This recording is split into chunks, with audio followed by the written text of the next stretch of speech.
निराशावाद यानी कि नकारात्मक सोच के साथ जीवन व्यतीत करना। निराशावादी होने पर ऐसा लगता है जैसे कुछ भी सही नहीं होगा, किसी भी इच्छा की पूर्ति नहीं होगी, किसी लक्ष्य की प्राप्ति नहीं होगी। सब कुछ ठीक होगा फिर भी ऐसा लगता है जैसे कुछ गड़बड़ हो जाएगा, कुछ प्रॉब्लम हो जाएगी। मन में संशय रहता है, डाउट्स रहते हैं।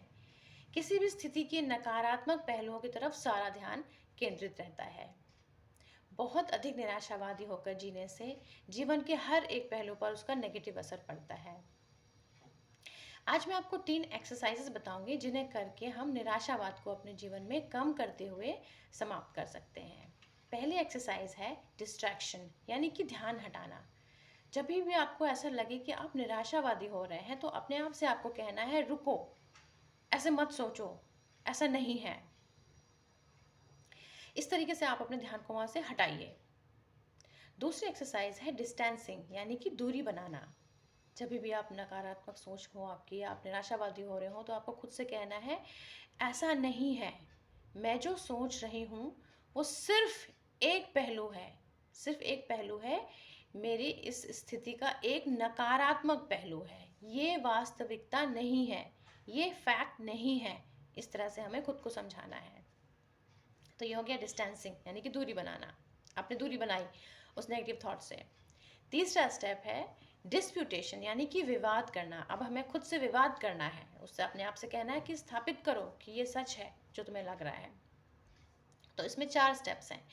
पहला स्टेप है कि हमें अपने आप से विकल्प मांगना है, हमें अपने आप से प्रमाण मांगना है कि प्रमाण दीजिए कि क्यों आपको लगता है कि ऐसा हो जाएगा, कि मेरा परिजन कहीं बाहर ट्रैवल कर रहे हैं तो उनका एक्सीडेंट हो ही जाएगा, या मुझे बॉडी में कहीं पेन है तो वो कैंसर या कोई बड़ी बीमारी बन ही जाएगा, या मेरा बच्चा पार्क में खेल रहा है तो उसे चोट लगी जाएगी। अपने आप से प्रमाण मांगिए, मुझे प्रमाण दो, ऐसा क्यों होगा, इतने सारे लोग हैं जो ये सारी चीज़ें कर रहे हैं, उनके साथ नहीं होगा पर मेरे साथ ही हो जाएगा, ऐसा क्यों है।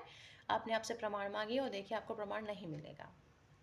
दूसरा स्टेप है विवाद करने का कि हमें ऑल्टरनेटिव देना है, हमें अपने आप को ऑल्टरनेटिव देना है, एक उसका विकल्प देना है कि अगर मेरा बच्चा बाहर खेलने गया है तो उसे चोट लगने के अलावा और भी कुछ हो सकता है, जैसे कि उसे चोट ना लगे, उसकी सोशल स्किल्स डेवलप हो जाएं अच्छे से, उसके फ्रेंड्स बन जाएं, या मेरे परिजन जो बाहर ट्रैवल कर रहे हैं उनका एक्सीडेंट ना हो, ये भी एक विकल्प है।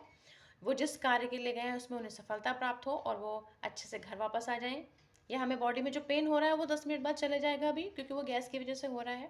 तो इस तरह से हमें सबसे पहले हमें क्या करना है, हमें प्रमाण मांगना है अपने आप से कि क्यों नेगेटिव तुम्हें जो लगता है ये नेगेटिव है, ये क्यों ऐसा होगा।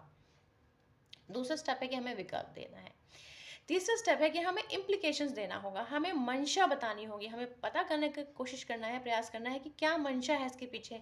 कई बार कुछ मंशा होती है जिसकी वजह से हमारा थॉट नेगेटिव होता है, हम निराशावादी हो रहे होते हैं, तो हमें मंशा देनी है।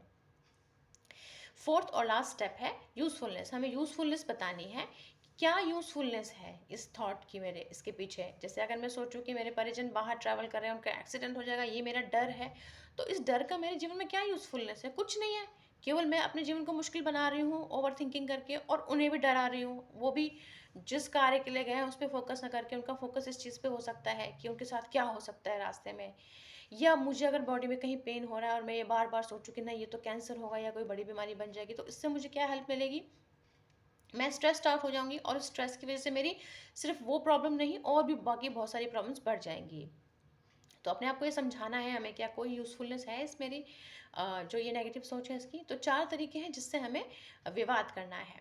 हमें हमें विकल्प मांगना है, हमें प्रमाण मांगना है, हमें विकल्प देना है, हमें इम्प्लीकेशंस देना है और हमें यूज़फुलनेस बताना है। तो ये 3 एक्सरसाइजेज हैं, ये 3 मेंटल एक्सरसाइजेज हैं जिनका साइकोलॉजिकल इफेक्ट आपके ऊपर पड़ेगा और धीरे धीरे आप अपने नकारात्मक सोच को, अपने निराशावाद को कम करते जाएंगे और एक दिन समाप्त कर पाएंगे। क्या आप जानते हैं कि निराशावाद को कम करने का एक और भी तरीका है, और वो है आशावाद को बढ़ाना। आशावाद को बढ़ाने के लिए भी कुछ एक्सरसाइजेस होते हैं जो मैं आपको अपने नेक्स्ट वीडियो में बताऊंगी। अगर आपको ये वीडियो अच्छा लगा तो आप मेरे साथ टच में बने रहिए और मेरे वीडियोस देखते रहिए। Thank you very much.